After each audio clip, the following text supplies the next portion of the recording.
É uma alegria estarmos juntos mais uma vez. Boa tarde para você que está em casa. Boa tarde para você que tem a oportunidade de escutar essa palavra.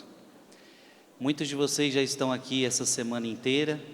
Muitos estão chegando. Quem chegou hoje? Levante a mão para o ver. Olha aí quanta gente. Uma salva de palmas. Sejam bem-vindos à Canção Nova.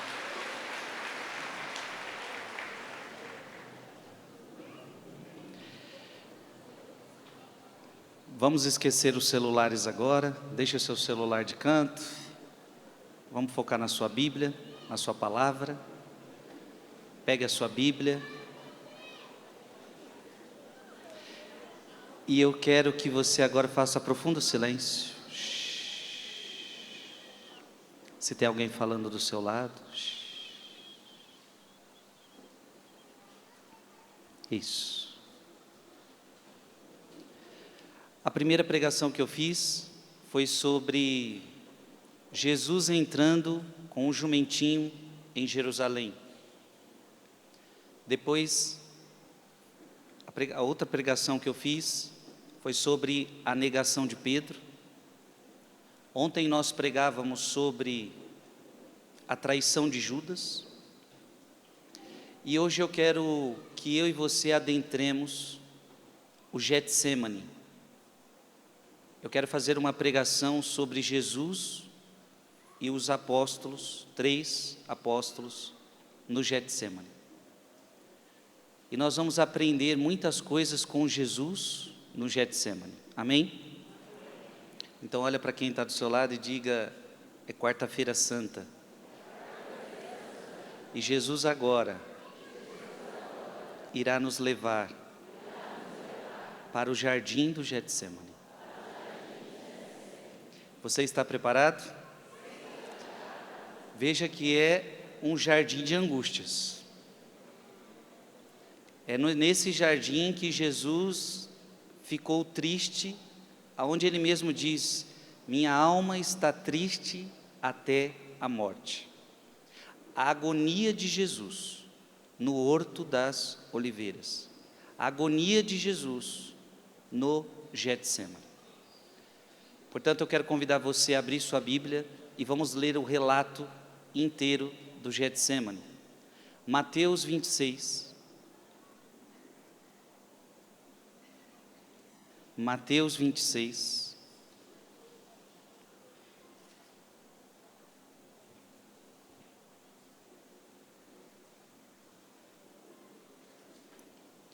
Mateus 26, de 36.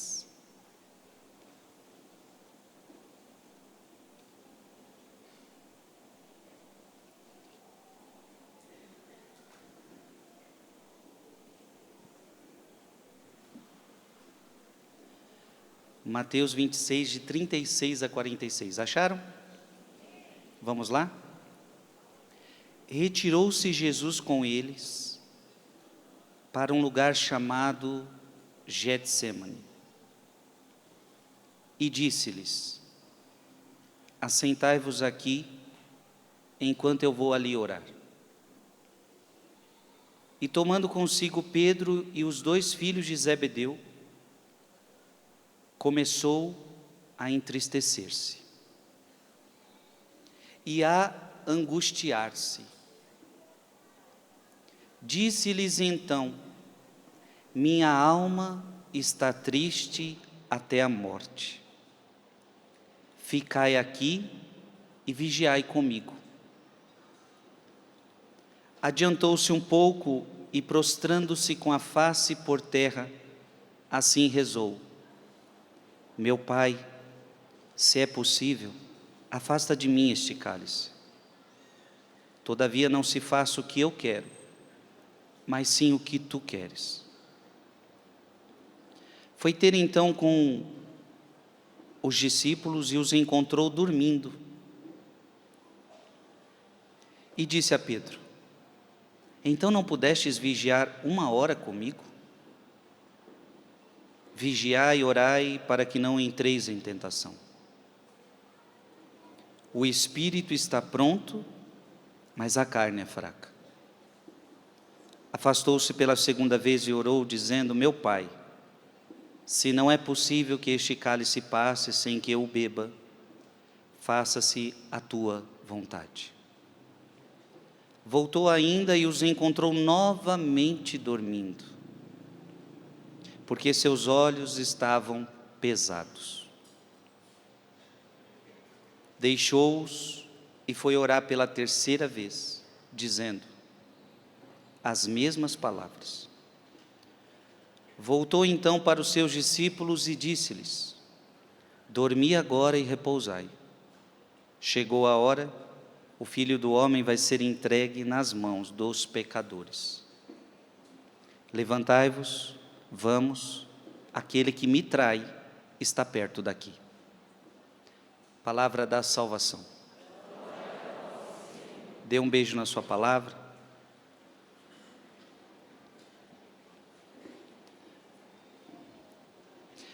São João Crisóstomo diz o seguinte: ele disse assim no Evangelho: sentai-vos aqui enquanto eu vou ali orar. Pois era o seu costume orar afastado deles. Jesus costumava rezar afastado dos seus apóstolos. E aqui nós já temos um grande ensinamento, segundo São João Crisóstomo.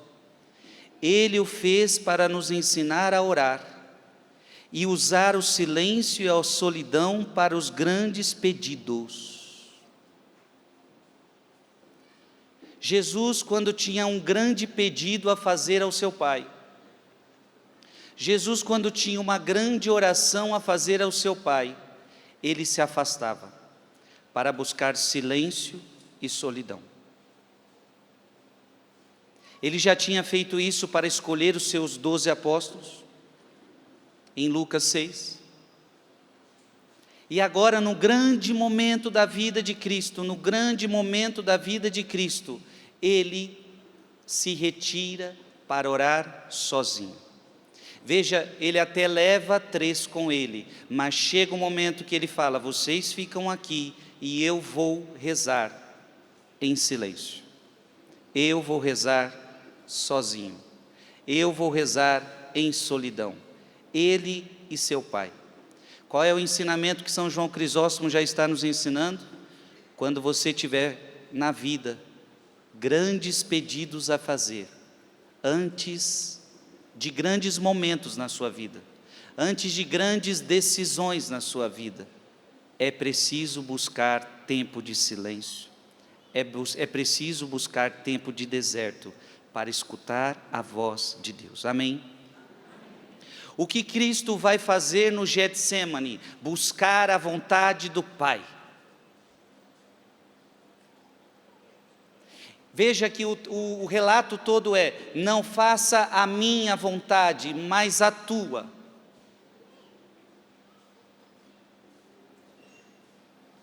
Então, nos momentos decisivos da nossa vida, e na tua vida tem vários momentos decisivos, nós não temos que estar preocupados em fazer a nossa vontade. E outra coisa, não é Deus fazendo a minha vontade, mas é eu fazendo a vontade de Deus. Porque muitas vezes a nossa oração é assim: Deus, faça a minha vontade.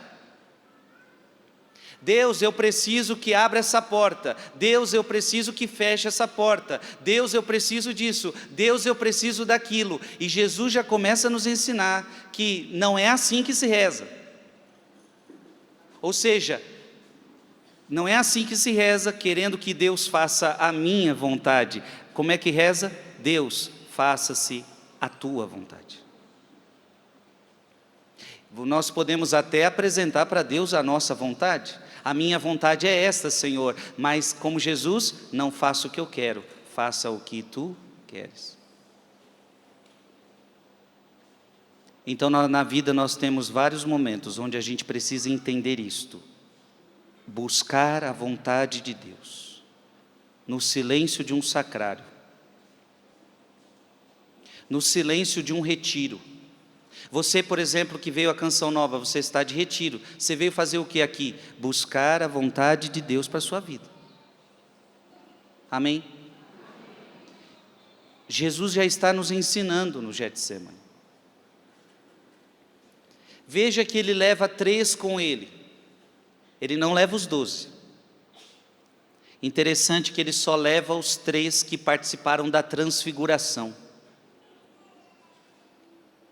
Ele só leva os 3 que viram a glória, porque agora esses mesmos 3 vão ver Jesus muito diferente da transfiguração.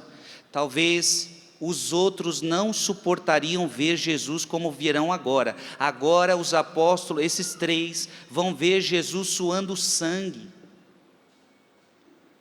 Agora esses 3 vão ver Jesus abatido. Agora esses 3 vão ver Jesus triste. Agora esses 3 vão ver Jesus como eles nunca viram antes. Jesus, com certeza, uma pessoa alegre.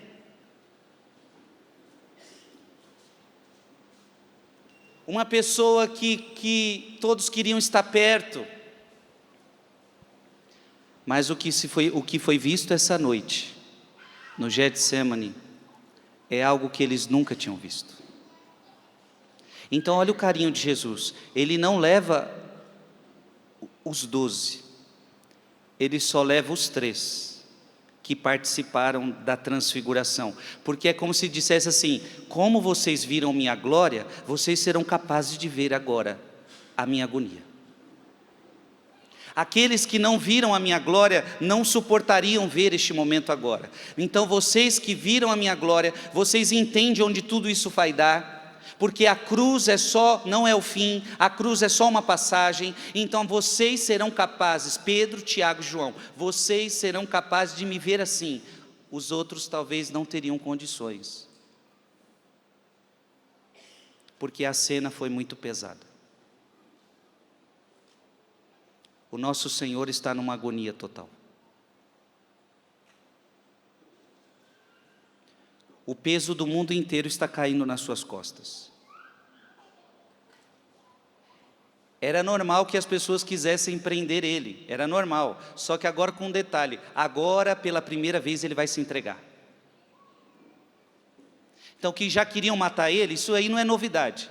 Queriam tacar pedras, queriam tirá-lo do precipício, queriam matar ele, queriam prender ele, isso não é novidade. Mas qual é a novidade agora? É que agora chegou a hora. Agora chegou a hora, o traidor está às portas. O evangelho de hoje terminou com o traidor, mais uma vez, o traidor já está perto. Eu vou ser entregue na mão dos pecadores. Como nós vimos ontem, ninguém tira a minha vida, eu a dou, eu a entrego.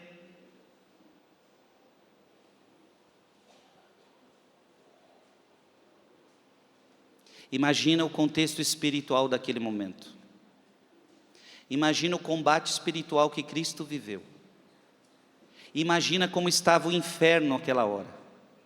Imagina como estavam os demônios naquele momento.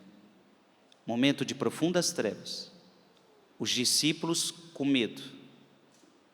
E agora ele está rezando ao Pai. E é uma oração forte, porque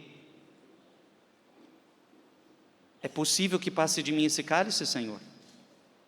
É possível que eu não beba deste cálice, meu Pai? Mas ele não quer fazer sua vontade, ele quer fazer a vontade do Pai. Por isso, Orígenes disse assim, quando Jesus disse: permanecei aqui e vigiai comigo. É como se Jesus dissesse: embora eu tenha dito aos outros discípulos, ficai aqui enquanto eu vou orar, mas vos trouxe 3 comigo. Não quero que venhais além disso, pois ainda não sois capazes. Interessante, Orígenes. Jesus leva 3, mas esses 3 só podem ficar até aqui. Vocês ficam aqui porque eu vou mais adiante. É como se Jesus estivesse dizendo, segundo Orígenes, vocês só são capazes de ficar até aqui. Daqui para frente vocês não vão dar conta. No entanto, permanecer aqui de modo que cada um se mantenha firme no estado da sua vocação. Abra a sua Bíblia. Em 1 Coríntios,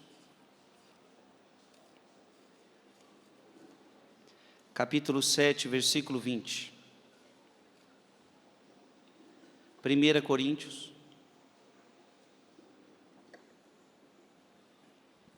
1 Coríntios, capítulo 7, versículo 20. O que está escrito aí?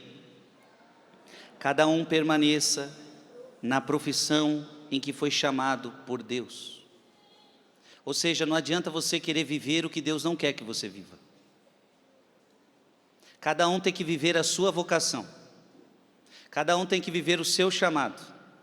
Então, quando Jesus diz para eles, fiquem aqui, é para ficar aqui. Não adianta você querer viver o que Deus não quer que você viva. Ah, é tão bonito Jesus rezando lá. Só que Jesus não quer que você reze lá, Jesus quer que você reze aqui. Você pode olhar para o freio e falar assim, nossa, mas é tão bonito ser freio. Mas às vezes Deus não quer que você seja freio. Você tem que ser o que Deus quer que você seja. E eu também achava bonito, eu acho linda a vocação matrimonial, mas Deus não queria que eu fosse, Deus não me chamou para isso, Deus me chamou para ser freio, Deus me chamou para ser padre. Ou seja, cada um tem que estar no estado que Deus chamou. Uns Deus chama para o sacerdócio, outros Deus chama para o casamento, outros Deus chama para o celibato, outros Deus chama para a vida religiosa. Deus vai te chamar para alguma coisa e você tem que se manter fiel ao que Deus te chama. Fica aqui, não sai daqui não, porque para onde eu vou não é o seu lugar. Cuidado para você não estar onde Deus não quer que você esteja. Portanto, fiquemos onde Jesus nos ordenou ficar. Diga comigo, fiquemos aonde Jesus nos ordenou ficar. 1 Coríntios 7, 24, o que está escrito aí? Irmãos, cada um permaneça diante de Deus, na condição em que estava, quando Deus o chamou. Olha para quem está do seu lado e diga, fica no lugar que Deus te quer. Não vai se meter onde Deus não te quer. Por mais bonito que seja, se Deus não te quer lá, não se mete lá. Isso é importante para nós, sim ou não?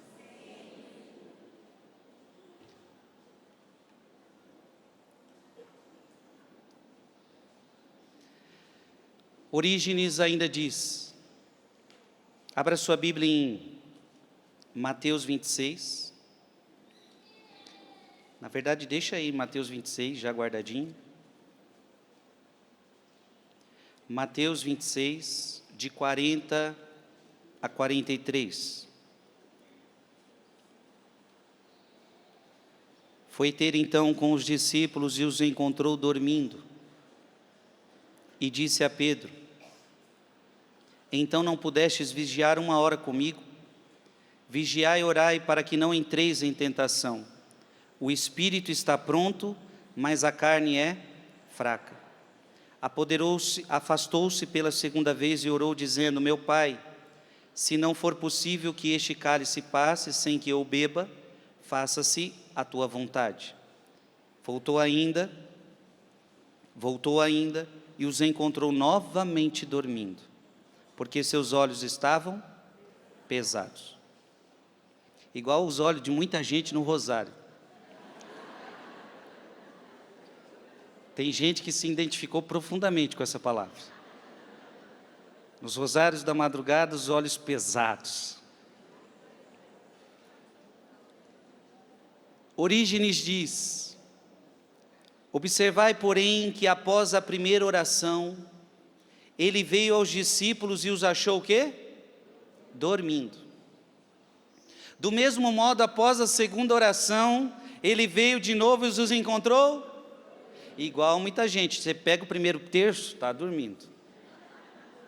Você vai para o segundo terço, você vai para o terceiro terço, igualzinho, não mudou. Pois os seus olhos estavam pesados. Vê se os olhinhos dos seus irmãos aí, pergunta para eles, seus olhos são pesados também? E ainda mais no finalzinho, né?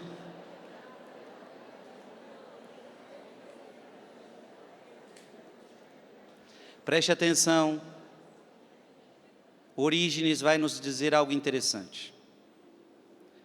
Não eram apenas os olhos do corpo que estavam pesados, mas os olhos da alma que estavam pesados. O que nos impede de orar e vigiar é a sonolência da alma. Portanto, Jesus está nos ensinando que nós não devemos esmorecer na oração. Então tem gente que tem preguiça para orar, porque a sua alma está pesada. E por que a alma fica pesada? Porque ela está muito terrena.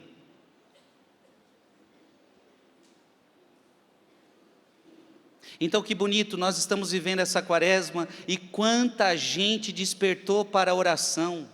Quanta gente saiu da sonolência espiritual. E por que ela estava na sonolência? Porque ela só pensava nas coisas deste mundo. Ela só pensava nas coisas desta vida. Ela vivia uma vida puramente materialista. O que é uma vida materialista? É uma vida onde eu só penso em coisas deste mundo e não penso nas coisas eternas. E por isso não rezo. E então uma pessoa que vive assim, ela vai ficando com a alma pesada. Então os olhos dos apóstolos pesados, na verdade eram suas almas que estavam pesadas, ainda não tinham noção da eternidade, ainda estavam presos às coisas da terra. Quando eu e você ficamos presos às coisas da terra, nós temos preguiça para orar. A sonolência espiritual é a pior coisa que tem. E que bom que você acordou. Que bom que você despertou. E foi Jesus que te despertou desse sono. Não acha que foi você não, viu? Porque você estava capotado, você estava lá babando. E foi Jesus que te acordou, foi Jesus que te sacudiu. Eu sempre digo para vocês, eu não bato na casa de ninguém, eu não ligo a internet de ninguém, eu não chamo ninguém para orar, é vocês que vão lá, mas não é vocês, não é Frei Gilson que acordou, não é vocês, é Deus que acorda vocês, é Deus que desperta vocês, e não só os olhos do corpo, mas da sonolência da alma. Deus desperta vocês. Então às vezes você estava vivendo uma vida apática, uma vida espiritual apática, e agora você está orando, agora você despertou para orar, porque você entendeu que isso é importante para a sua vida, perseverar na oração, que trabalhar é importante que estudar é importante que fazer isso e aquilo é importante, faz parte da nossa vida, mas orar é mais importante que tudo. Só que tem muita gente dormindo ainda na sua casa. E eu não estou falando daqueles que dormem enquanto você reza o rosário, não. Porque nem todo mundo é obrigado a rezar este rosário na madrugada. Eu estou falando daqueles que dormem porque estão com as suas almas pesadas no pecado. E não rezam de jeito nenhum, nem de madrugada e nem de dia. Eu estou falando daqueles que estão sonolentos na vida espiritual. E não querem saber de Deus, mas só querem saber das coisas do mundo. Por isso que o Deus que te despertou, você deve orar para que este mesmo Deus os desperte da sonolência a quais eles estão. Não é você que vai despertá-los, é somente Deus que vai despertá-los. O seu papel é orar e vigiar, para que aqueles que você ama também sejam despertados na oração. Amém? Repita comigo: desperta, Senhor, a minha família para orar, a minha família para a fé. São Jerônimo, o grande tradutor da Sagrada Escritura, ele diz assim: vigiai e orai para não cairdes em tentação. É impossível a alma humana evitar totalmente a tentação. Por isso que nós dizemos no Pai Nosso: não nos deixeis cair em... Então a gente no Pai Nosso reza de uma forma que não é possível se livrar da tentação. Veja, a gente não diz assim para o Senhor: e não deixa que a tentação venha sobre nós. Não. Nós dizemos no Pai Nosso, isso está em Mateus capítulo 6, 13, e não nos deixeis cair. Quando a tentação vier, não me deixe cair. Não recusamos toda a tentação, mas oramos por força para suportá-la. Então Deus vai permitir que a tentação te atinja. O Getsemane é a prova de que Deus permite que a tentação nos atinja. Mas que nós temos que orar e vigiar para não cair em tentação. Orai e vigiai, porque o espírito está pronto, mas a carne é fraca. Abra sua Bíblia em 1 Coríntios capítulo 10.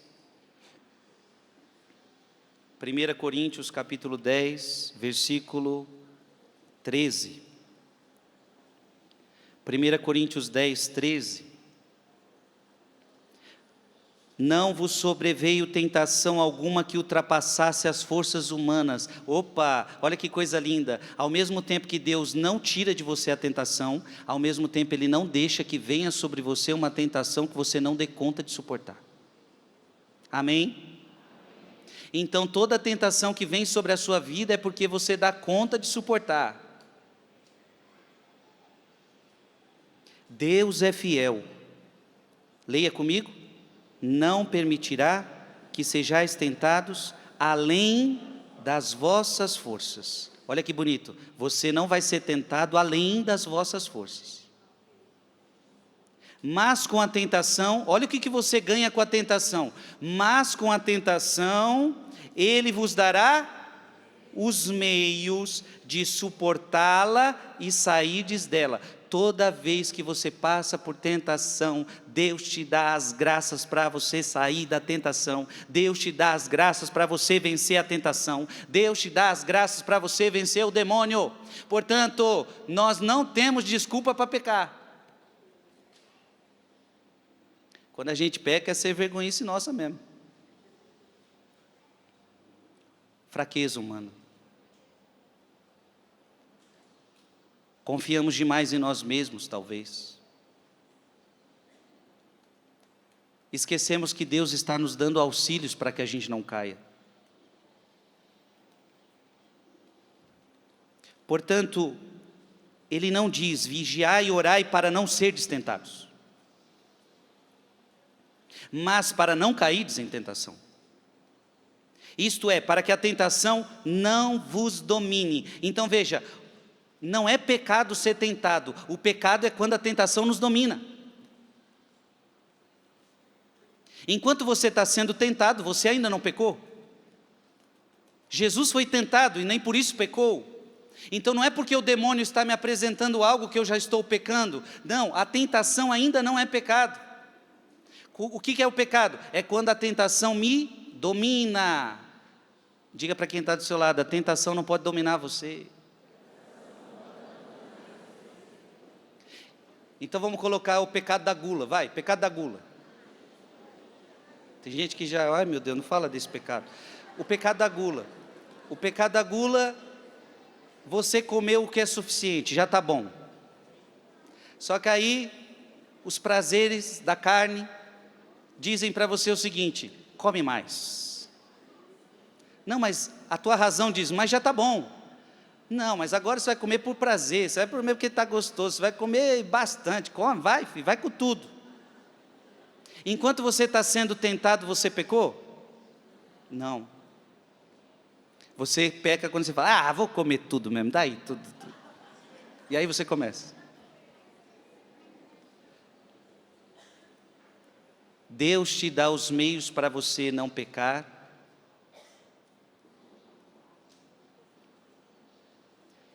Agora a tentação, ela se torna pecado quando a tentação te domina. Então a gula te dominou, você entendeu? Abra sua Bíblia em Gênesis 4, porque nós vamos ver isso lá no livro do Gênesis. Gênesis capítulo 4, versículo 7. Gênesis capítulo 4, versículo 7. O que está escrito aí? Se praticares o bem, sem dúvida alguma poderás reabilitar-te. Mas se procederes mal, o pecado estará à tua porta. espreitando-te, mas tu deverás dominá-lo. Ou seja, você não pode deixar o pecado te dominar. Portanto, São Jerônimo ainda, tanto quanto confiamos no ardor do nosso espírito, também devemos temer a fraqueza da carne. Cuidado, nunca se esqueça que a tua carne é fraca. Gente, Jesus deu o aviso, a tua carne é fraca, você é fraquinho, você não dá conta. É por isso que nós sofremos para rezar. Eu nunca vi as pessoas dizer que, veja, você percebe que não há muito sofrimento para as diversões? Não há um sofrimento para se divertir. Vamos para a praia? Bora! Chama a sua família para a praia. Bora! Vai ter que acordar de madrugada para ir para a praia. Ótimo, é melhor que nós não pega trânsito. Não é assim? É assim ou não é? Agora, bora acordar de madrugada para orar. Ih, eu tenho que trabalhar amanhã, não vai dar. Cheguei cansado. Aí ela chegou cansada, ela vai trabalhar, não está boa a vida, assim, está todo cansado, mas vamos descansar, vamos para a praia, vamos de madrugada? Vamos. É bom que não pega trânsito.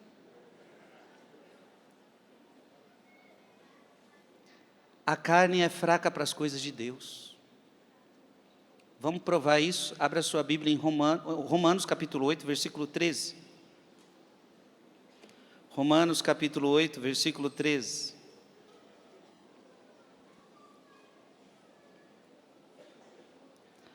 Romanos capítulo 8, versículo 13. O que está escrito aí? De fato, se viverdes segundo a carne, havereis de morrer. Mas se pelo Espírito mortificardes as obras da carne, vivereis. Está claro, sim ou não? São Jerônimo ainda continua: contudo, segundo o apóstolo, as obras da carne são mortificadas pelo Espírito, como a gente acabou de ler nessa palavra. Leia de novo: de fato, se viverdes segundo a carne, havereis de morrer, mas se pelo Espírito, veja, pelo Espírito eu mortifico as obras da carne. Então, quando o Espírito Santo entra na sua vida, ele faz você mortificar a carne. Você está querendo isso, mas eu não vou te dar não. Porque o que você quer não é o que Deus quer. A tua carne muitas vezes quer o que Deus não quer. E para a gente ficar claro na sua cabeça, vamos lá, a gente já que está aberto aí a Bíblia, Romanos capítulo 8, versículo 5 em diante. Olha o que está escrito aí: os que vivem segundo a carne, gostam do que é carnal. Os que vivem segundo o Espírito, apreciam as coisas que são do... Ora, a aspiração da carne é a morte, enquanto a aspiração do Espírito é a vida e a paz. Porque o desejo da carne é hostil a Deus. Não é Frei Gils que está inventando isso, é a palavra que está dizendo. Os desejos da carne são hostil a Deus, pois a carne não se submete à lei de Deus e nem o pode. Os que vivem segundo a carne não podem agradar a Deus. Repete comigo: os que vivem segundo a carne não podem agradar a Deus. Então Jesus está falando: a sua carne é fraca. Você não pode viver de acordo com a sua carne, porque senão você não vai me agradar. Jesus não quer viver de acordo com a carne, Jesus quer viver de acordo com a vontade do Pai. Por isso, não faço o que eu quero, mas faço o que tu queres. Então vai ter horas que a tua carne vai gritar: eu quero isso, mas isso que você está pedindo, carne, é da vontade de Deus? Não. Então você vai ficar querendo, vai sangrar, vai chorar, vai espernear, mas não vou te dar. E aí sabe o que acontece? Teu espírito vive, e a tua carne vai morrendo dia após dia. Mas o que é melhor? O teu espírito viver ou o teu espírito morrer? Por isso que a gente se encanta quando vê um Francisco de Assis, quando os apelos da carne pediam coisas para ele. Aí vai ver a história, o que o homem fazia. Você ia ver, estava lá no gelo, sem roupa, matando os desejos carnais que estavam suplicando para ele.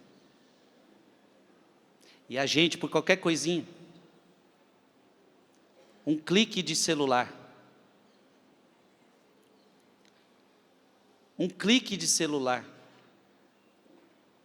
a gente é capaz de obedecer o desejo da carne.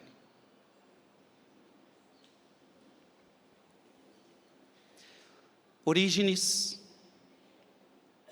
disse o seguinte: enquanto Jesus estava presente, seus discípulos não dormiam. Por isso devemos orar para que Jesus não nos deixe nem um instante. Então, enquanto Jesus estava com eles, eles não dormiam. Quando Jesus saía, os homens dormiam. Isso mostra um ensinamento para nós, que você não deve sair do lado de Jesus um instante sequer. Você não deve caminhar na sua história de fé sozinho. A tua história de fé é com Jesus. Jesus te ensinando a rezar, Jesus com você. Não queira ir sozinho, porque sozinho você não dá conta. Sem mim nada podeis fazer. João 15, 5.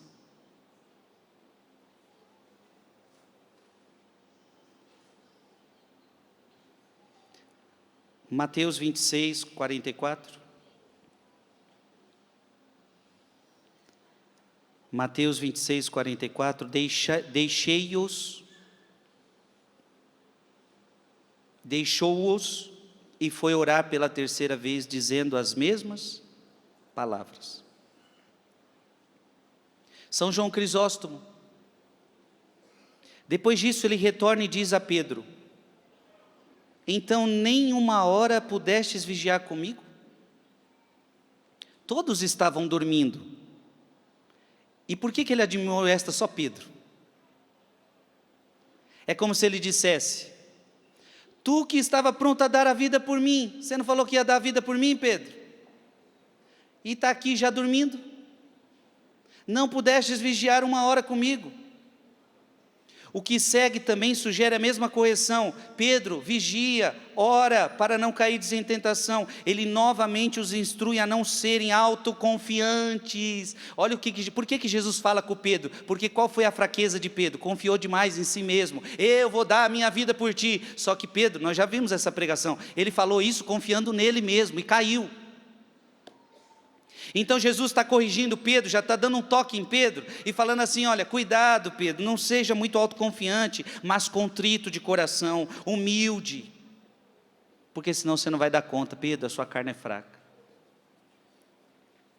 Essa palavra foi importante para Pedro, mas Pedro não vigiou e Pedro não orou, e por isso que depois negou, confiou demais em si mesmo.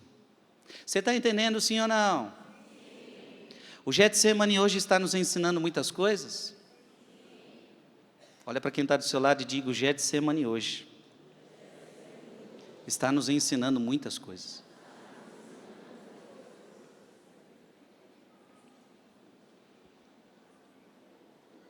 São João Crisóstomo: o espírito está pronto, mas a carne é fraca. O que isso significa? Que a mente carnal nos puxa para baixo. A carne nos puxa para baixo, o espírito nos leva para cima, a carne nos puxa para... Orou dizendo: meu Pai, se não é possível que passe este cálice sem que eu beba, seja feita a tua vontade. É claro que aqui, que sua vontade humana está em total harmonia com a vontade do seu Pai. Jesus está em total harmonia com a vontade do Pai. E é isso que eu e você devemos buscar e seguir. A minha vontade tem que ser a vontade de Deus. A vontade de Deus tem que ser a minha vontade. Amém? Abra sua Bíblia, vamos comprovar isso em João capítulo 6.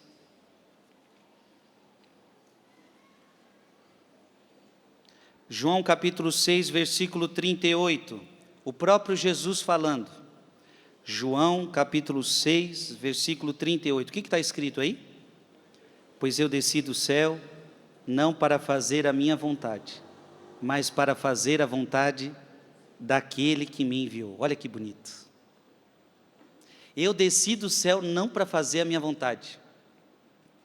Nós deveríamos falar a mesma coisa, ó. Eu saí do ventre de minha mãe, eu entrei no ventre de minha mãe, não para fazer a minha vontade nesta terra. Eu nasci não para fazer a minha vontade nesta terra, mas para fazer a vontade daquele que me enviou. Quem me enviou para o ventre de minha mãe? Quem te enviou para o ventre da sua mãe? Deveríamos falar como Jesus: vim para fazer a tua vontade. Vamos agora, esse mesmo evangelho que nós estamos lendo em Mateus, ele também está em Marcos. Vamos ler um pouquinho de Marcos. Marcos capítulo 14. E marca aí agora Marcos 14, versículo 35. Adiantando-se alguns passos, prostrou-se com a face por terra e orava que, se fosse possível, passasse dele aquela hora.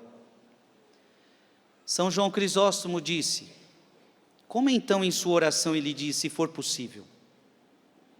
Ele está mostrando a fraqueza própria da natureza humana. A natureza humana prefere não ser arrebatada desta vida presente.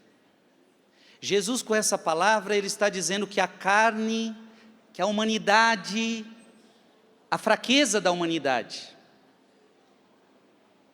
Então essa palavra de Jesus no Getsêmani revela a fraqueza da humanidade. Jesus, como homem, na mesma pessoa, é Deus e homem, ele está revelando a fraqueza da humanidade e ao mesmo tempo a força de Deus. Na mesma pessoa.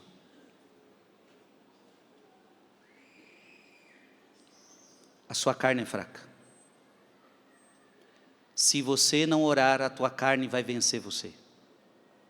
O que é uma vida mundana? Gente, vocês veem sempre a gente pregando assim: você precisa sair do mundo. O que é uma vida mundana? É uma vida na carne. É uma vida que eu faço os prazeres da carne.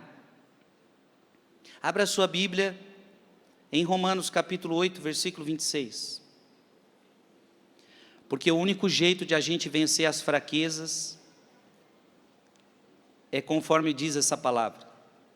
Romanos 8, 26. O que está escrito aí? Outro sim.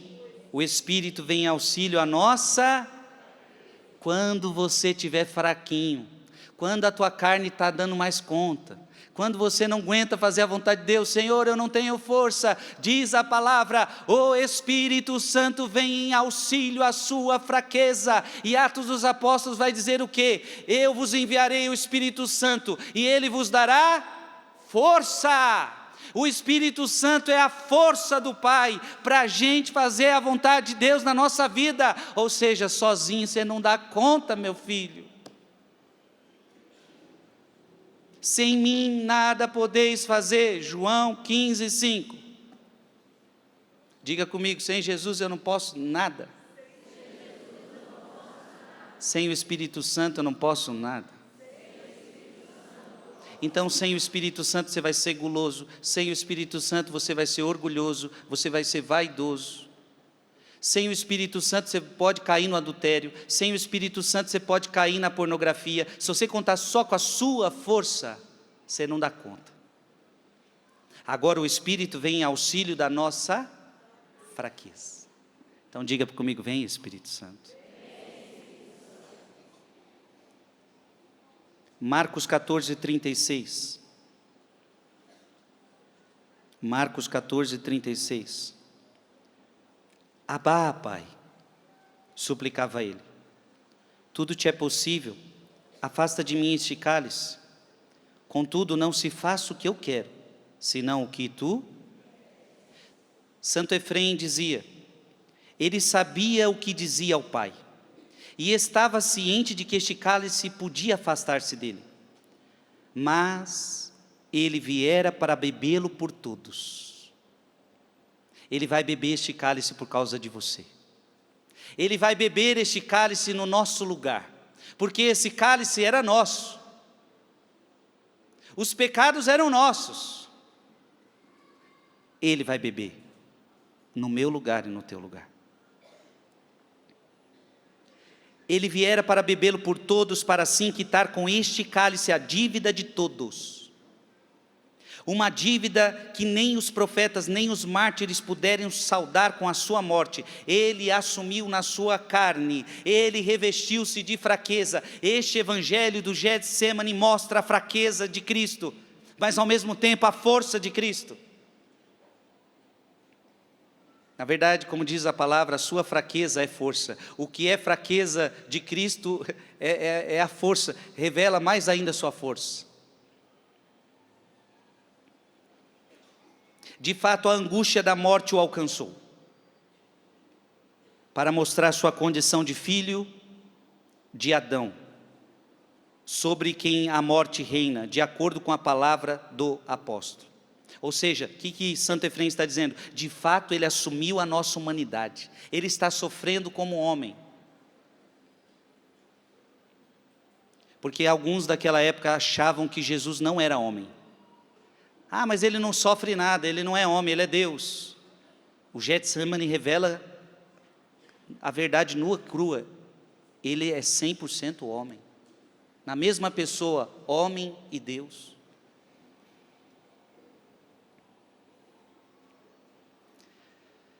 Cristo veio para beber o cálice no seu lugar. Amém? Diga comigo, obrigado, Jesus. Porque o Senhor bebeu o cálice no meu lugar. Marcos 14, 38. Vigiai e orai para que não entreis em tentação, pois o espírito está pronto, mas a carne é fraca. Santo Agostinho diz: o Senhor nos ordenou a vigiar e orar para não cairmos em tentação. Ora, se pudéssemos obter esse dom somente pela vontade, não precisaríamos pedi-lo na oração. Se a vontade fosse suficiente para nos resguardar da tentação, não precisaríamos suplicar para isso. E Agostinho agora está sendo cirúrgico, preste atenção. Jesus está falando o quê? Vigiai e? Agostinho está nos ensinando algo precioso. Ah não, mas quando o demônio vir, basta eu não querer. Agostinho está dizendo, você não vai dar conta. Quando a tentação vier, não basta a sua vontade de dizer não quero. A sua vontade é fraca. O que esse evangelho está nos revelando, o que Jesus está nos revelando é que a carne é... Jesus está revelando a fraqueza humana. Então qual é o segredo para não se entregar à fraqueza? É a oração. Então Agostinho está dizendo, quando Jesus diz orai e vigiai, ele está dizendo, não adianta só vigiar, não adianta só querer não pecar, é preciso orar para que Deus te dê a graça de não pecar. É preciso orar para que Deus não te dê a graça de não cair em tentação. Amém? Por isso que na oração do Pai Nosso, Jesus coloca esse pedido. E esse pedido, veja, ensina-nos a rezar. Aí Jesus falou, quando vocês forem rezar, peçam para que Deus livre vocês de cair nas tentações. Está entendendo, sim ou não? Então quando o diabo chegar para te tentar, meu filho, você tem que se prostrar com o rosto por terra, ir para o sacrário, entrar no teu quarto, fechar a porta do teu quarto e orar, porque só tem um jeito de vencer o demônio, oração. E aqui está também a chave do porquê que o diabo fica doido quando um povo se levanta para rezar. O diabo fica doido quando o povo se levanta para rezar, porque agora com a oração ele não vai conseguir mais nada contra nós, mais nada contra nós. Você está entendendo? O diabo quer te afastar da oração, porque te afastando da oração você fica fraco. O diabo não quer que você ore, então se tem uma estratégia do diabo é que a gente não reze. E a gente não reze até com motivos bons. Ah, eu tenho que estudar, eu tenho que trabalhar, eu tenho que fazer isso, eu estou muito culpado, isso, aquilo. E nós agora, Deus está nos ensinando que nós temos tempo sim para orar, nem que tenhamos que acordar na madrugada. Façamos, mas não deixemos de orar. E qual a experiência que nós temos feito? As pessoas relatam, eu achei que eu não ia dar conta de fazer nada. Quem disse isso para você? A oração fortalece você em todos os sentidos. E a gente percebe que a gente dá conta de fazer até mais do que a gente fazia. porque a oração sustenta o corpo e a alma. Amém? Sem oração você não vai dar conta. Diga, sem oração eu não vou dar conta. Agostinho continua, preste atenção. Pois se essas coisas estivessem em nosso poder, se vencer a tentação estivesse em nosso poder, pela nossa capacidade, pelo nosso livre-arbítrio, qualquer um veria que seria inútil pedi-las ao Senhor. Então para que eu vou pedir ao Senhor se eu dou conta sozinho?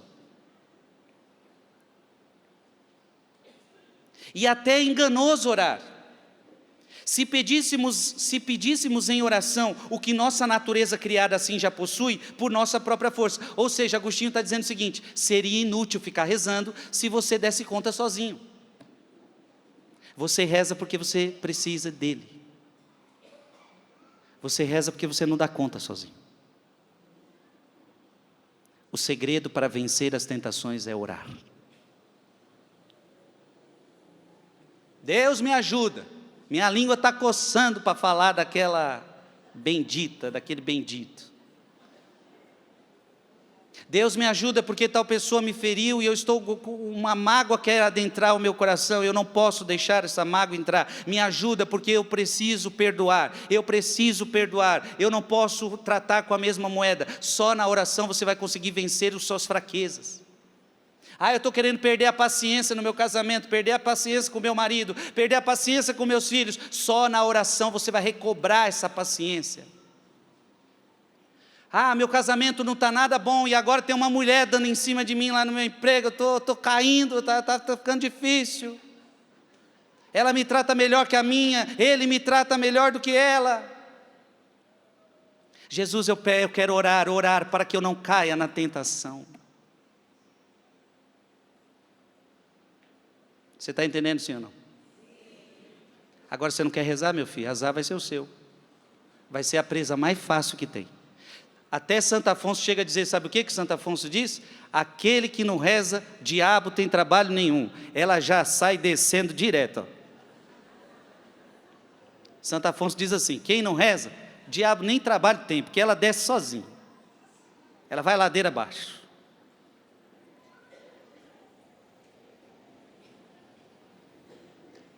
Preste atenção. Então o Senhor Jesus não teria dito vigiai e orai, apenas vigiai para não cair em tentação, mas Jesus falou vigiai e... Ele não teria dito ao bendito chefe dos apóstolos, Pedro, eu roguei por ti. Abra sua Bíblia. Em Lucas 22. Lucas 22, versículo 32. Olha que bonito essa palavra. Lucas 22, 32. O que está escrito aí? Ou melhor, vamos ler do início, do 31. Simão, Simão, eis que Satanás vos reclamou para peneirar como o trigo. Ei, Simão, Satanás pediu sua alma para mim. Jesus está falando para Pedro. Imagina esse diálogo, eu já ia arregalar os olhos. Falei, Satanás pediu sua alma, Pedrão. Mas, que coisa linda, mas eu roguei por ti, para que a tua confiança não desfaleça, e tu por tua vez confirma aos teus irmãos. Meu Deus, Jesus está falando, mas eu rezei por você, Pedro, porque a única forma de vencer o demônio é pela oração. Jesus está dizendo, o diabo só não vai te pegar, porque eu rezei por ti, viu? Aqui também, o Senhor está me inspirando algo lindo para você. Tem vezes que é a tua oração que salva pessoas que você ama do poder de Satanás. Satanás já estava prestes a pegar aquela pessoa, mas naquele dia, naquela madrugada, você em lágrimas por ela, e naquela hora, eu orei por ti, e você, através da sua oração, às vezes você nem sabe, mas através da sua oração, foi a proteção para aquela pessoa não cair na armação do demônio. A tua oração faz milagres. A tua oração é proteção contra o mal, a tua oração é proteção contra o inimigo, amém?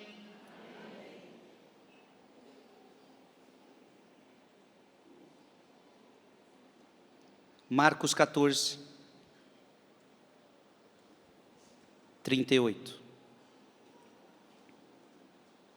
Vigiai e orai, para que não entreis em tentação, pois o espírito está pronto, mas a carne é fraca.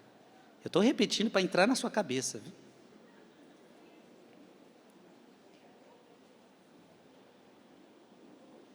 Tertuliano, atenta que ele declarou primeiro que o espírito está pronto. Quis mostrar qual das duas partes deve se submeter à outra. A carne deve submeter-se ao espírito, o mais fraco ao mais forte, para que a carne possa receber a força do espírito. Então veja, a carne deve se submeter ao espírito, e não o espírito à carne. Abra sua Bíblia em Romanos capítulo 7. Romanos capítulo 7, versículo 24.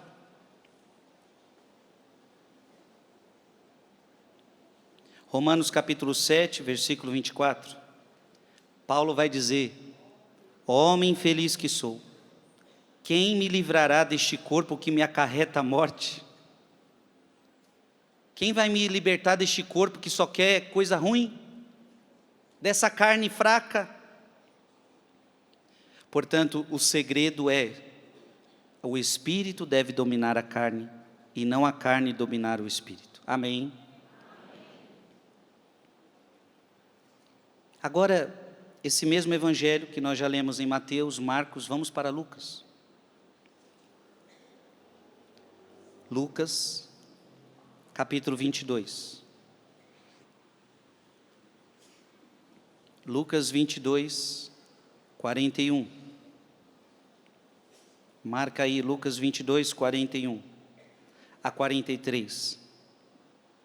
Depois se afastou deles à distância de um tiro de pedra, e ajoelhando-se, orava. É bonito a gente ler todos os evangelhos, que você vai vendo umas pequenas diferenças de um para outro. Detalhes a mais. Lucas, por exemplo, é um deles. Pai, se é do teu agrado, afasta de mim este cálice. Não se faça todavia a minha vontade, mas sim a tua. Apareceu-lhe então um anjo do céu para confortá-lo. A aparição de um anjo, só Lucas narra. A aparição do anjo. Santo Ambrósio, preste atenção. Essa passagem é linda, de Santo Ambrósio.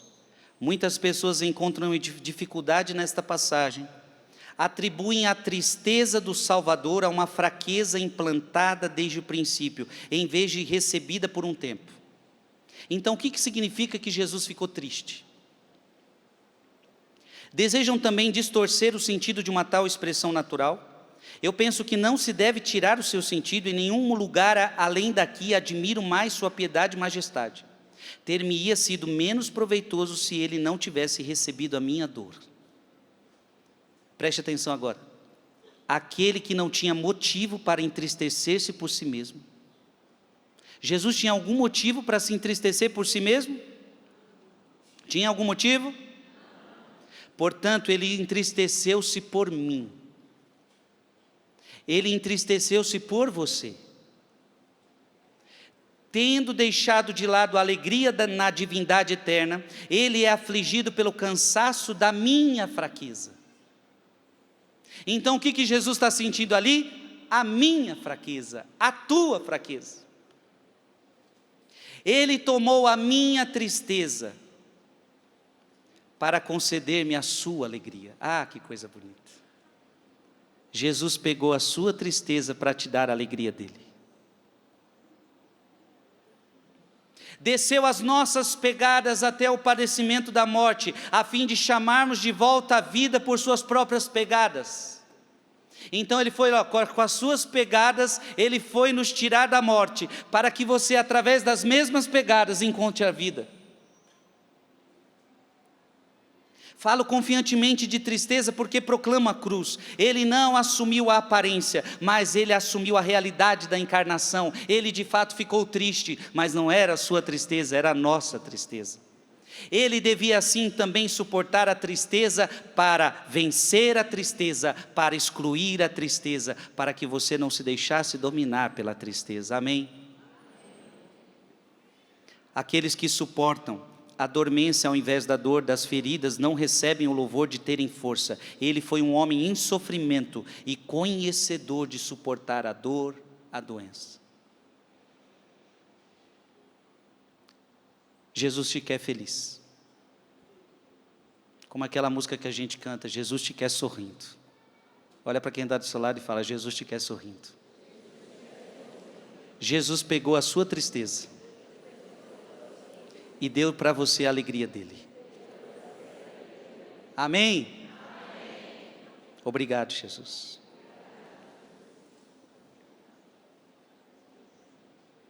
Essa palavra nós podemos meditá-la com Isaías 53. Vai lá para Isaías 53.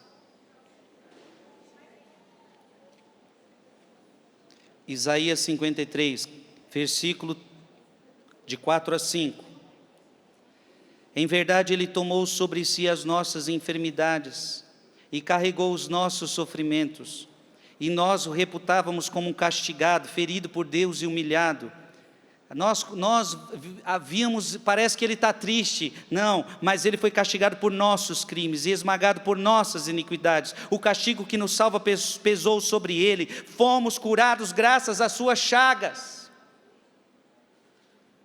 A tristeza dele era a minha tristeza, a fraqueza dele era a minha fraqueza, e ele estava passando por tudo isso para mudar a minha história, para mudar a tua história.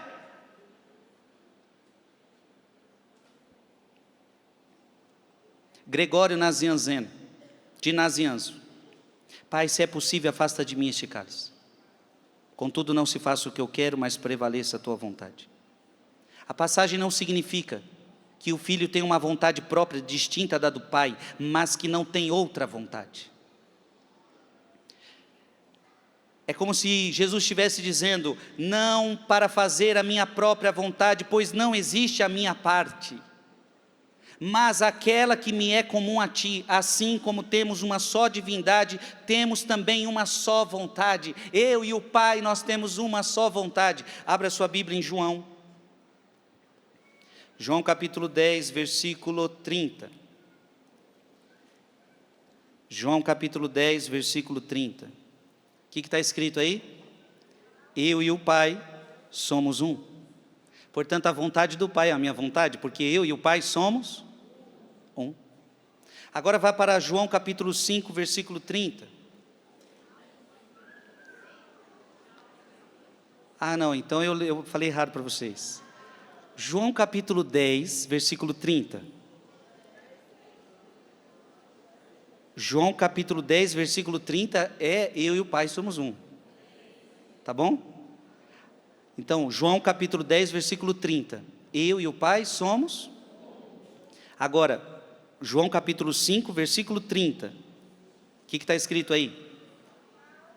De mim mesmo não posso fazer coisa alguma. Julgo como ouço. E meu julgamento é justo, porque não busco a minha vontade, mas a vontade daquele que me enviou. Amém? Santo Efrem, ele vai dizer o seguinte, ele disse esta palavra contra Adão. Então, preste atenção, porque agora essa parte é muito bonita dessa pregação. Onde que aconteceu a tragédia da humanidade? Num jardim. No jardim do... Opa. No jardim do Éden aconteceu a nossa tragédia. Agora nós estamos em outro jardim. Agora é o jardim do Getsemane.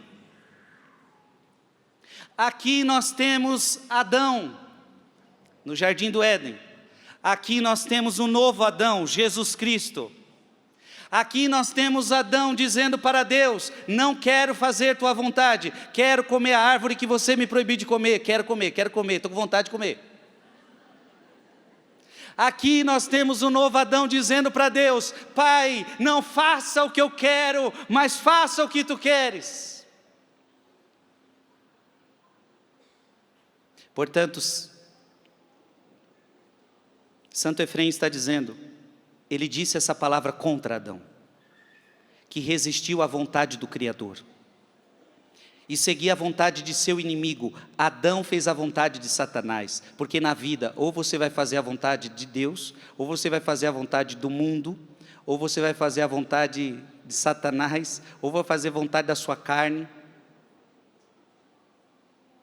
Adão fez a vontade do inimigo, em consequência, Adão foi entregue à boca de seu inimigo. Nosso Senhor resistiu à vontade da carne para sustentar a vontade do Criador da carne. Porque ele sabia que toda a felicidade depende da vontade do Pai. Adão acreditou que a felicidade está em fazer o que eu quero. E Cristo nos mostra que a felicidade não está em fazer o que eu quero. A felicidade está em fazer o que o Pai quer que eu faça.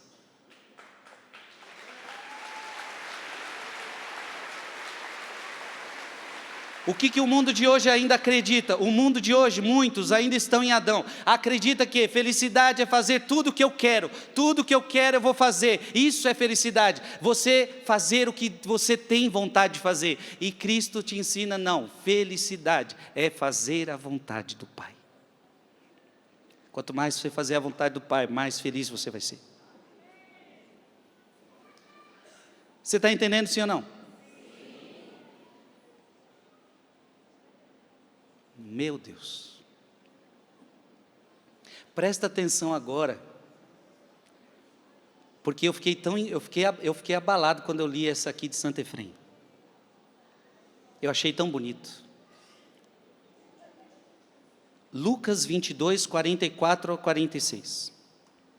Lucas 22, de 44 a 46. O que está escrito aí? Ele entrou em agonia e orava ainda com mais instância, e seu suor tornou-se como gotas de sangue a escorrer pela terra. Eu não me lembro se em Mateus nós tínhamos visto isso, de suor de sangue. Vamos ler de novo? Ele entrou em agonia e orava ainda com mais insistência, e seu suor tornou-se como gotas de sangue. Gente, você já teve gotas de sangue? A escorrer pela terra. Era muito medo, era muita pressão, era o pecado de todos nós sobre ele sentiu o peso. Depois de ter rezado, levantou-se e foi ter com os discípulos e achou-os adormecidos de tristeza. Disse-lhes: por que dormis? Levantai-vos, orai, para não cairdes em tentação. Gente, preste atenção no que Santo Efrem vai dizer, o que significa o suor de sangue. Pergunta para mim, Santo Efrem, o que significa o suor de sangue? Para Santo Efrem o sírio, seu suor tornou-se como gotas de sangue, disse o evangelista. Ele suou para curar Adão que estava doente. É com o suor do teu rosto, disse Deus, que comerás o teu pão. Ele permaneceu em oração nesse jardim para trazer novamente Adão ao seu jardim. Gente, olha, vou traduzir o que o Santo Efrem acabou de falar. Depois que Adão peca, existe um castigo. Qual é o castigo a partir de agora? Você vai comer o pão com o suor do teu rosto. Foi ou não foi esse castigo?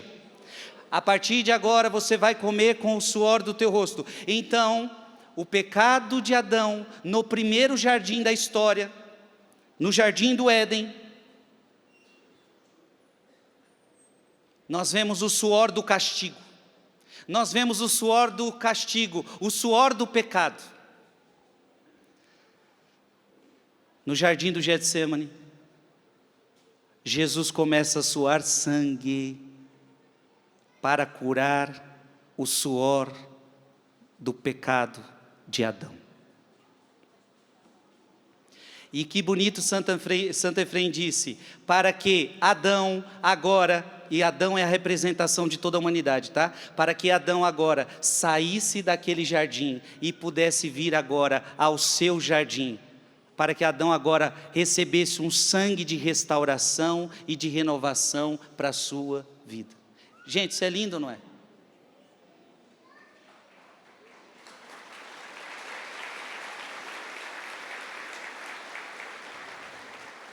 Jesus suou sangue no Horto das Oliveiras para curar o suor de sangue do pecado, o suor do pecado. Eu creio que dá tempo, essa palavra se faz importante. Romanos capítulo 5.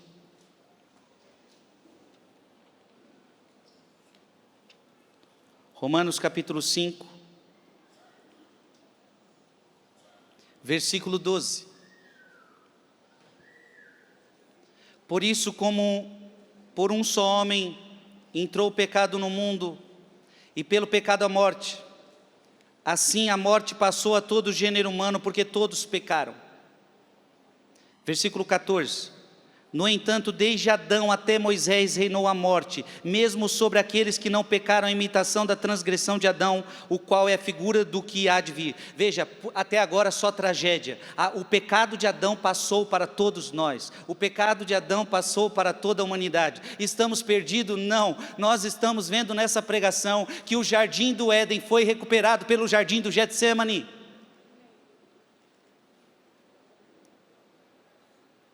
O pecado de Adão foi sarado pelo sangue de Cristo. E agora é o que vai começar a falar São Paulo. Versículo 15. Mas com o dom gratuito não se dá o mesmo que com a falta, pois se a falta de um só causou a morte de todos os outros, com muito mais razão o dom de Deus e o benefício da graça, obtido por um só homem, Jesus Cristo, foram concedidos copiosamente a todos.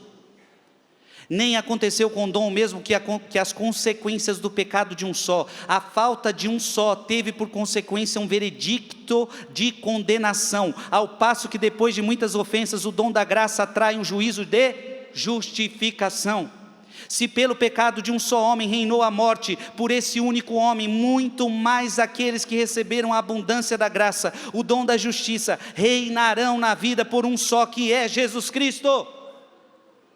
Portanto, como pelo pecado de um só, a condenação se estendeu a todos os homens, assim por um único ato de justiça, recebem todos os homens a justificação que dá a vida. Paulo está dizendo, a desgraça foi grande, mas a bênção foi maior.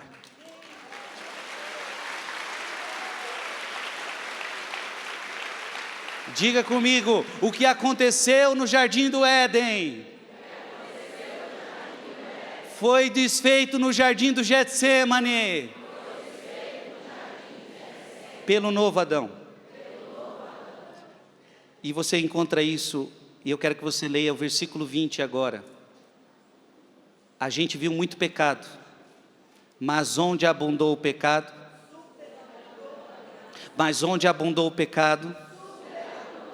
Versículo 21, assim como o pecado reinou para a morte, assim também a graça reinaria pela justiça para a vida eterna, por meio de Jesus Cristo nosso Senhor.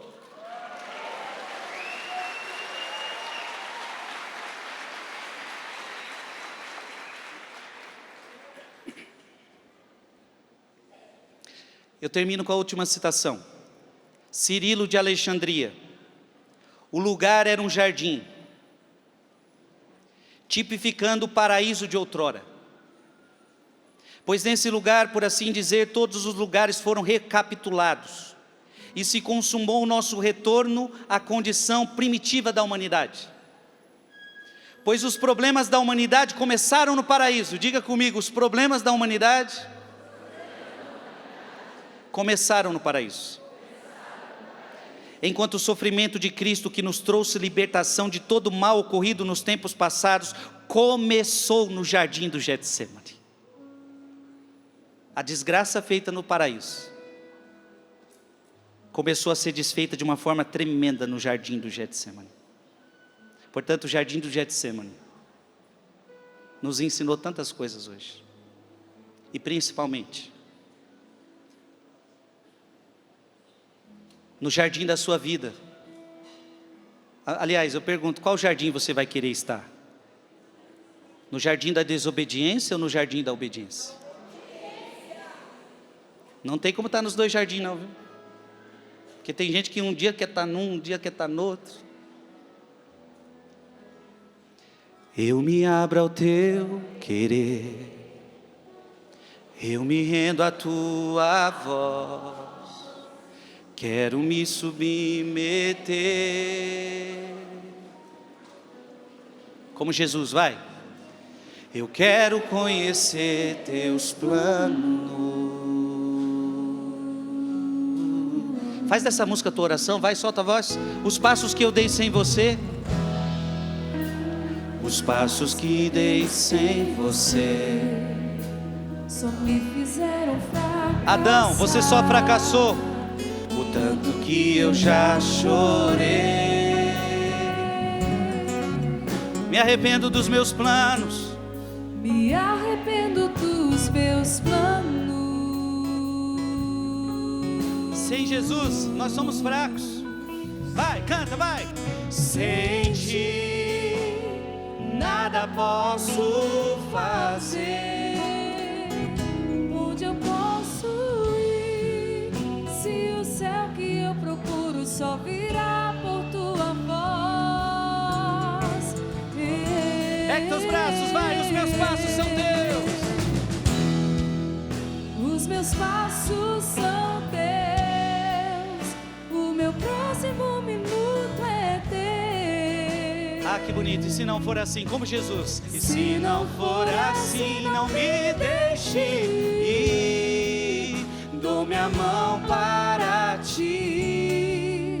Fecho os olhos e confio em ti. Leva-me, Senhor. Leva-me, Senhor. Ergue teus braços. Na sua vida, nós vamos sempre estar com esse dilema: fazer a minha vontade, fazer a vontade do demônio, ou fazer a vontade de Deus. Aí vai ser preciso suar muitas vezes, sangue. Custa fazer a vontade de Deus, custa, mas é a melhor maneira de ser feliz. Adão achou que estava arrasando, mas precipitou a sua vida e a humanidade inteira na morte. Por isso, os passos que eu dei sem você só me fizeram o quê? Fracassar. Convido você agora a dizer: eu quero fazer tua vontade, Senhor. Eu não quero mais fazer a minha vontade na minha vida, eu quero fazer a tua vontade, Senhor, porque a tua vontade é melhor para mim.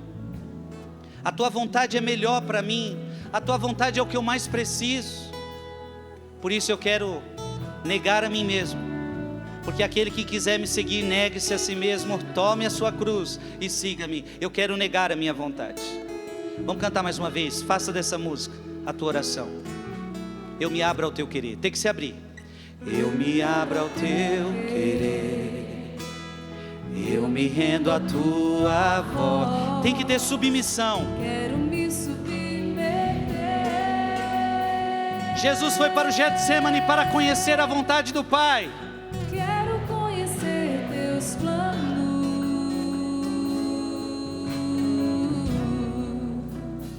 Pensa aí, os passos que dei sem você, os passos que dei. Sem você, Quantas vezes a gente já errou na só vida? me fizeram fracassar.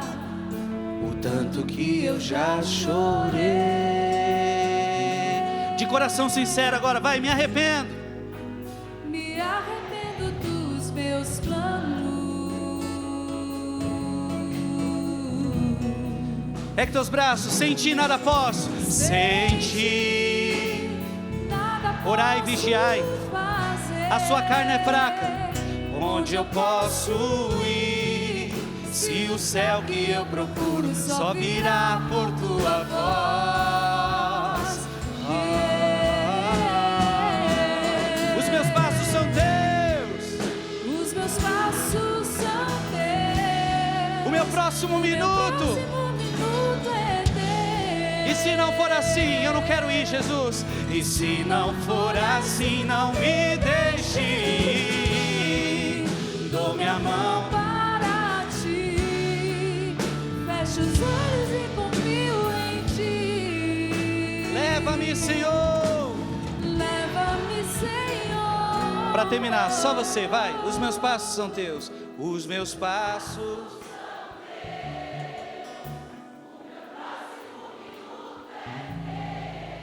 Diga com a alma, vai, se não for assim.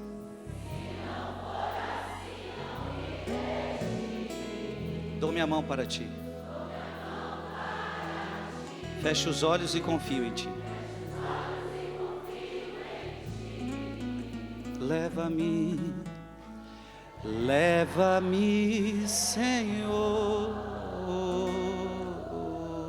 E Jesus foi levado para onde? Para a cruz. Mas se é lá que o Pai me quer, é lá que eu vou estar. E se é lá que o Pai me quer, então a cruz não é derrota, a cruz é vitória. A vontade de Deus é sempre o melhor para nós. Amém.